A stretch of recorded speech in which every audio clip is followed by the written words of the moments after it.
Good morning, students. Today we will learn about the pedigree selection method.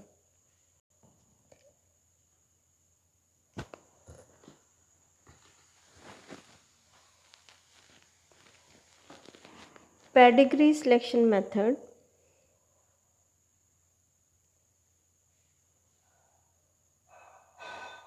contain a detailed record of the relationships between the selected plants and their progenies. So pedigree means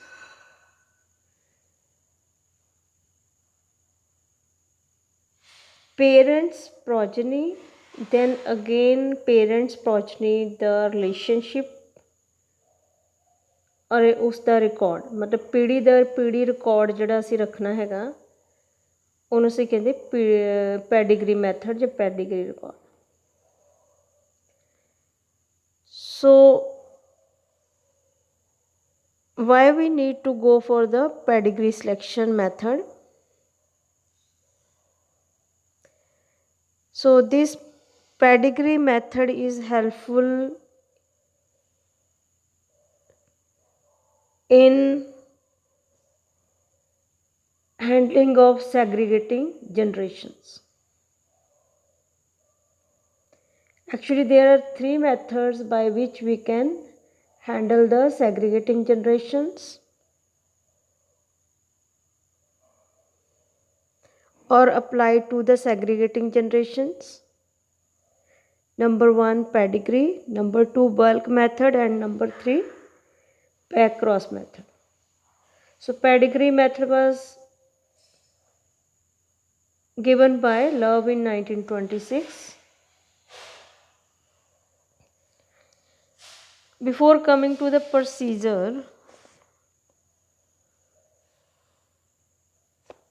I'll discuss the application of pedigree selection method.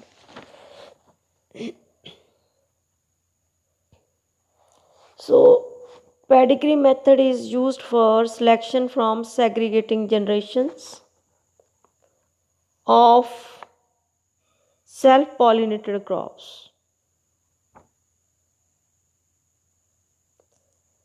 So pedigree he method क्यों करना हैगा? To correct some specific weakness of an established variety. That means combination breeding. And second is known as the transgressive breeding. In transgressive breeding, that is useful for the selection of new superior recombinant types that are known as transgressive segregants. या फिर इस तरह कहिए कि this method is suitable for improving specific characters. Specific characters की हो सकता है डिजीज़ रेजिस्टेंस हो सकती हैगी आ, प्लांट हाइट हो सकती है, मैच्योरिटी टाइम हो सकता है, but at the same time yield and quality also.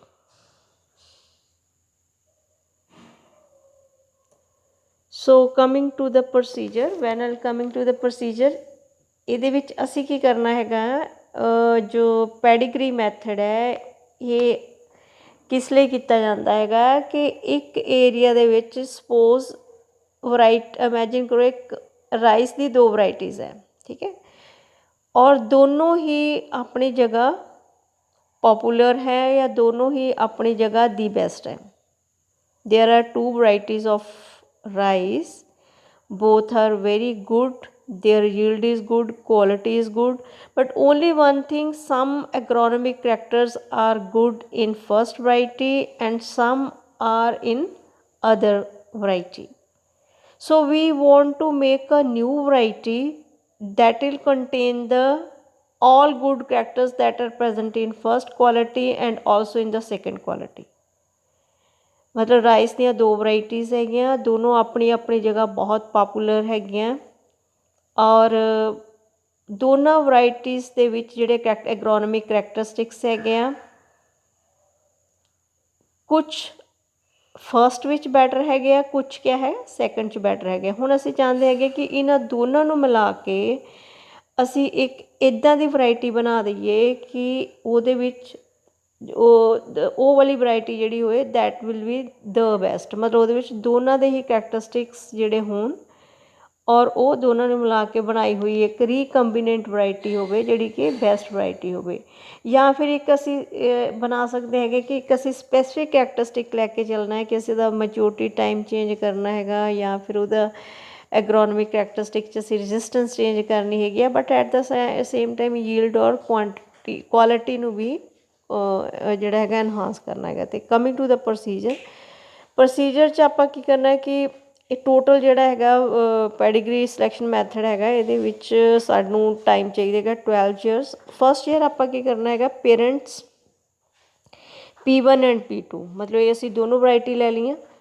ਦੋਨੋਂ ਵਰਾਇਟੀ ਜਿਹੜੀਆਂ ਹੈਗੀਆਂ ਇਹ ਹੈਗੀਆਂ ਹੀਟਰੋਜਾਈਗਸ ਵਰਾਇਟੀਜ਼ ਹੈਗੀਆਂ। ਮਤਲਬ ਹੀਟਰੋਜਾਈਗਸ ਵਰਾਇਟੀ ਮਤਲਬ ਕਿ ਇਹਦੇ ਵਿੱਚ ਜਿਹੜੇ ਕਰੈਕਟਰਿਸਟਿਕਸ ਹੈਗੇ ਆ ਉਹਦੇ ਜੀਨ ਦਾ ਅਲੀਲ ਕਿਆ ਹੈਗਾ, ਇੱਕ ਜਿੱਦਾਂ ਅਸੀਂ ਟੋਲਨੈਸ ਹੀ ਲੈ ਕੇ ਚੱਲੀਏ ਕੈਪੀਟਲ T ਹੋਏਗਾ ਤਾਂ ਦੂਸਰਾ ਕੀ ਹੋਏਗਾ small t, so this is the heterozygous.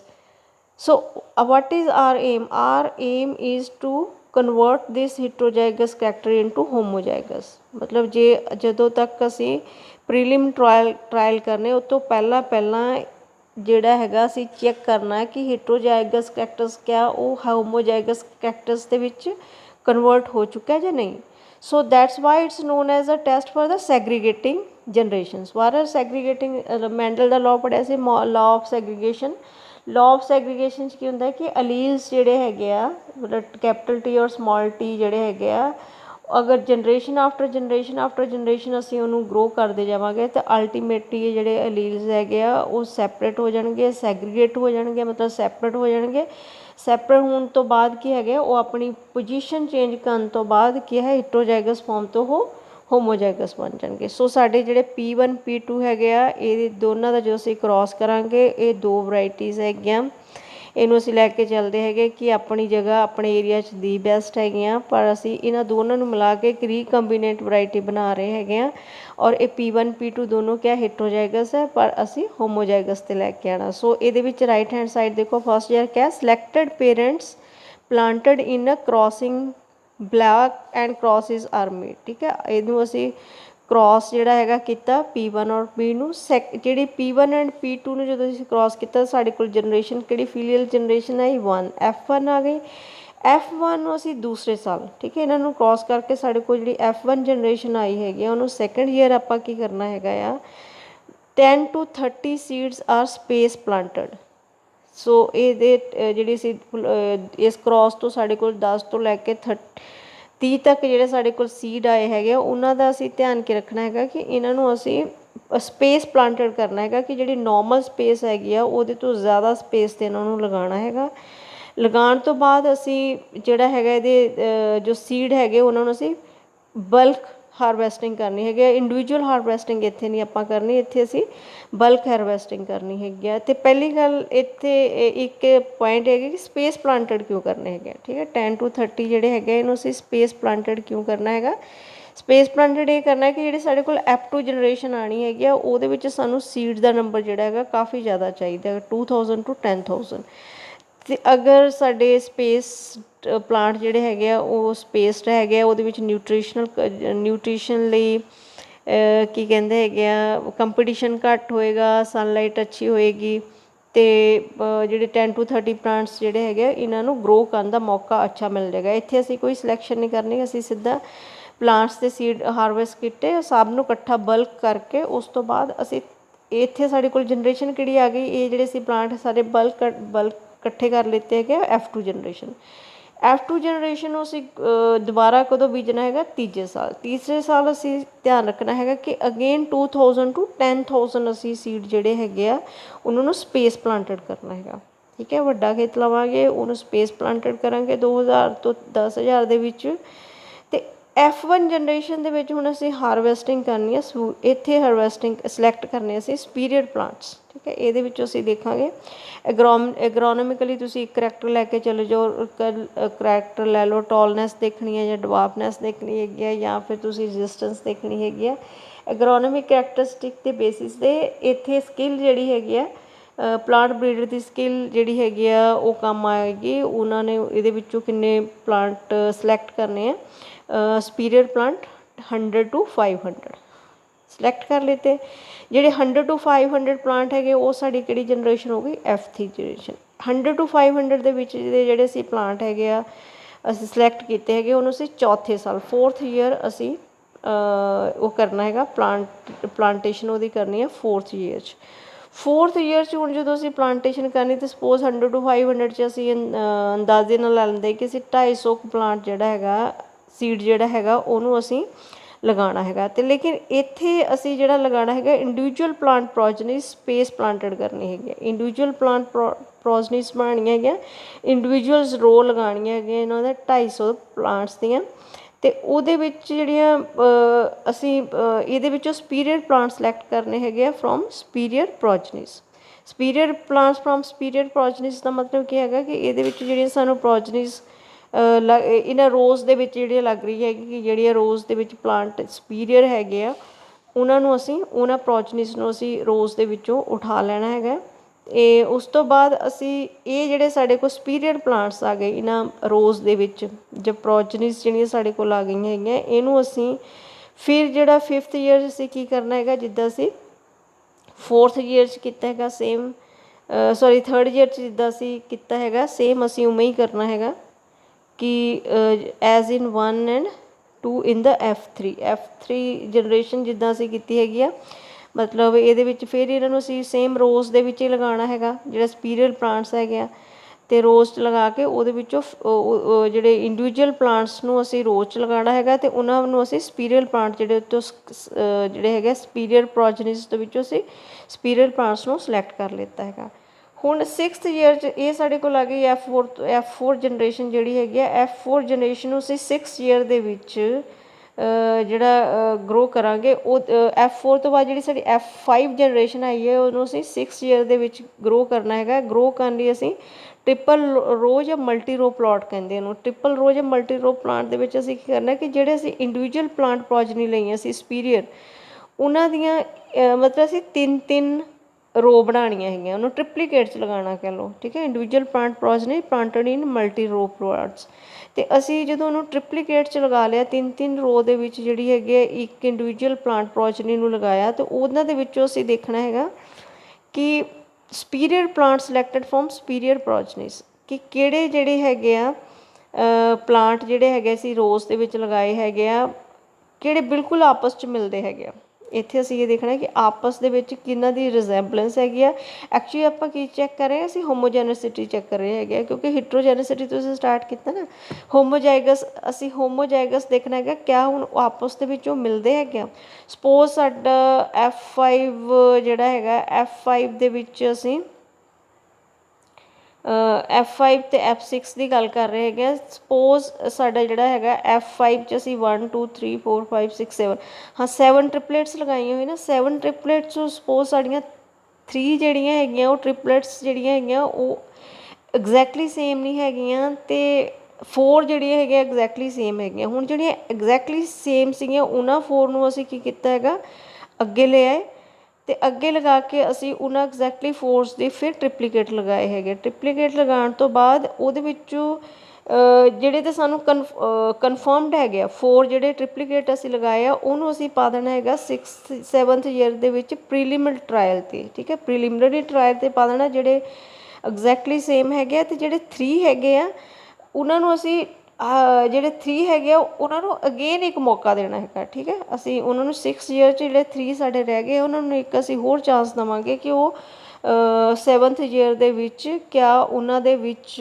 ਹੋਮੋਜਾਈਗਸਿਟੀ ਜਾਂ ਉਹ ਸਿਮਿਲਰ ਹੈ ਜਾਂ ਨਹੀਂ ਹੈ। ਸਪੋਜ਼ ਟ੍ਰਿਪਲੀਕੇਟ ਨਹੀਂ ਸਿਮਿਲਰ, ਅਤੇ ਹੁਣ ਅਸੀਂ ਇੱਥੇ ਇਹਨੂੰ ਡਿਸਕਾਰਡ ਕਰ ਦੇਣਾ ਹੈਗਾ। ਹੁਣ ਅਸੀਂ ਫਿਰ ਜੋ ਜਿਹੜੀ ਸਾਡੇ ਕੋਲ F7 ਜਨਰੇਸ਼ਨ ਆਈ ਹੈ, F7 ਜਨਰੇਸ਼ਨ 'ਚ ਕੀ ਹੋ ਗਿਆ ਸਾਰੇ ਦੇ ਸਾਰੇ ਹੋਮੋਜਾਈਗਸ ਹੋ ਚੁੱਕੇ ਆ। ਹੀਟਰੋਜੈਨਿਸਿਟੀ ਜਿਹੜੀ ਹੈਗੀ ਆ ਅਸੀਂ ਲੈ ਕੇ ਚੱਲਦੇ ਹੈਗੇ ਕਿ ਸਾਰੀ ਖਤਮ ਹੋ ਗਈ ਆ। ਹੁਣ ਇਹ ਜਿਹੜੇ 7 ਸਾਨੂੰ ਟ੍ਰਿਪਲੇਟਸ ਦਿਖਾਈ ਦੇ ਰਹੀਆਂ ਹੈਗੀਆਂ ਸਾਰੇ ਦੀਆਂ ਸਾਰੀਆਂ ਕੀ ਹੈਗੀਆਂ ਬਿਲਕੁਲ ਆਪਸ 'ਚ ਰਿਜ਼ੈਂਬਲੈਂਸ ਹੈਗੀ ਇਹਨਾਂ ਦੀ, ਔਰ ਇਹ ਹੋਮੋਜਾਈਗਸ ਹੋ ਚੁੱਕੇ ਨੇ।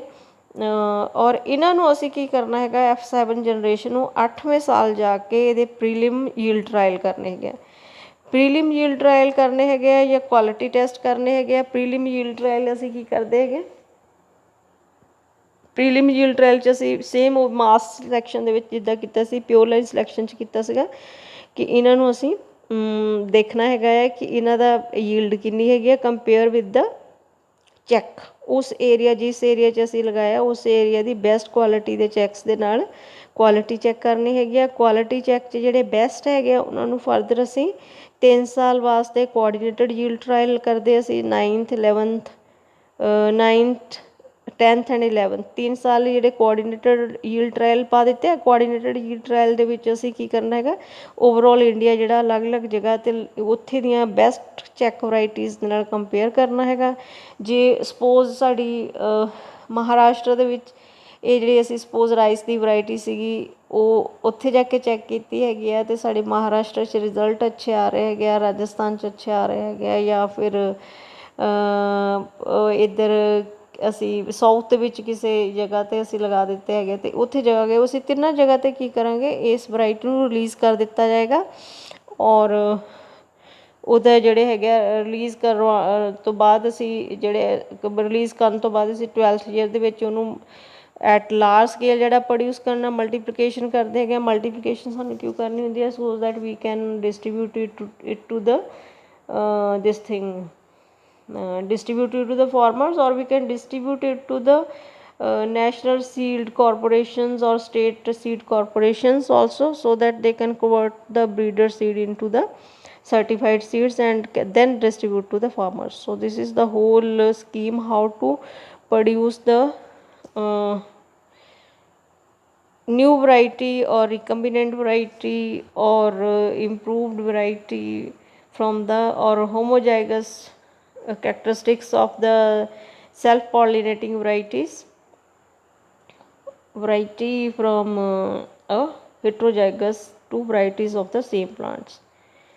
So next is the merits क्या है, ਪੈਡੀਗਰੀ ਦਾ maximum opportunity for the plant breeder to ਜੱਜ ਹਿਸ ਸਕਿੱਲ, ਕਿਉਂਕਿ ਇਹ ਵਾਲੀ ਜਿਹੜਾ ਮੈਥਡ ਹੈਗਾ ਇਹ ਸਾਰੇ ਦਾ ਸਾਰਾ ਡਿਪੈਂਡੈਂਟ ਹੈਗਾ ਵੀ ਪਲਾਂਟ ਬਰੀਡਰ ਦੀ ਜੱਜਮੈਂਟ 'ਤੇ ਹੀ। ਐਂਡ ਸੈਕੰਡ ਹੈਗਾ ਕਿ improvement of easily identified and simplified inherited characters ਜਿਹੜੇ ਹੈਗੇ ਆ ਅਸੀਂ ਇਨਹੈਰੀਟਡ ਕਰੈਕਟਰਿਸਟਿਕਸ ਨੂੰ ਜਿਹੜੀ ਹੈਗੀ ਇਹਦੇ 'ਚ ਇੰਪਰੂਵ ਕਰ ਸਕਦੇ ਹੈਗੇ ਆ। ਇਹਦੇ ਨਾਲ ਅਸੀਂ ਸਪੈਸੀਫਿਕ ਕਰੈਕਟਰਿਸਟਿਕ ਹੀ ਨਹੀਂ, ਨਾਲ ਸਾਨੂੰ ਕੁਆਲਿਟੀ ਔਰ ਯੀਲਡ ਐਂਡ ਕੁਆਂਟਿਟੀ ਦੋਨੋਂ ਦਾ ਹੀ ਧਿਆਨ ਰੱਖਣਾ ਪਏਗਾ। ਅਤੇ ਪ੍ਰੋਸੈਸ ਜਿਹੜੀ ਹੈਗੀ ਆ less time consuming in comparison to bulk method ਨਾਲੋਂ ਘੱਟ ਹੈਗੀ ਆ। ਡਿਫੈਕਟ ਹੈਗੀ weakness improvement, defects and weakness improvement is early progeny stages. ਜਿਹੜੇ ਅਗਰ ਕੋਈ ਡਿਫੈਕਟਸ ਹੈ ਜਾਂ ਵੀਕਨੈਸ ਹੈਗੇ ਤਾਂ ਜਦੋਂ ਅਸੀਂ ਸੈਲਫਿੰਗ ਕਰਦੇ ਹੈਗੇ ਆ F2 F3 ਸਟੇਜ 'ਤੇ ਹੀ ਇੰਪਰੂਵਮੈਂਟ ਹੋ ਜਾਂਦੀ ਹੈਗੀ ਆ। ਡੀਮੈਰਿਟਸ ਕੀ ਹੈਗੇ ਕਿ ਪੈਡੀਗਰੀ ਰਿਕਾਰਡ ਕਰਨਾ ਮੇਨਟੇਨ ਕਰਨਾ 12 ਸਾਲ ਵਾਸਤੇ it's not that easy. Then is the in every ਜੋ selection sorry it's not election is selection in every generation is laborious। ਠੀਕ ਹੈ, ਹਰ ਇੱਕ ਸਿਲੈਕਸ਼ਨ 'ਚ 12 ਸਾਲ ਤੱਕ ਹੀ ਅਸੀਂ ਸਿਲੈਕਸ਼ਨ ਕਰੀ ਜਾ ਰਹੇ ਹੈਗੇ, 10 ਸਾਲ 'ਤੇ ਕਰ ਹੀ ਰਹੇ ਹੈਗੇ। ਦੈਟ ਇਜ਼ ਵੈਰੀ ਡਿਫੀਕਲਟ ਔਰ ਇਹ ਸਾਰੇ ਦਾ ਸਾਰਾ ਪਲਾਂਟ ਬਰੀਡਰ 'ਤੇ ਡਿਪੈਂਡ ਕਰ ਰਿਹਾ ਹੈਗਾ। If there is some mistake then whole programme will be a zero, then valuable genotype may be lost in the early segregating generations। ਕਿਉਂਕਿ early segregation ਦੇ ਵਿੱਚ ਅਗਰ ਇੰਪਰੂਵਮੈਂਟ ਦੇ ਚਾਂਸਿਸ ਹੈਗੇ ਤੇ ਜੀਨੋਟਾਈਪ ਜਿਹੜਾ ਹੈਗਾ ਲੋਸਟ ਵੀ ਹੋ ਸਕਦਾ ਹੈਗਾ। ਸੋ these are the main demerits of the pedigree methods। I hope this is clear with you, and if there is any question please feel free to call me up or ask question on my WhatsApp number। Thank you।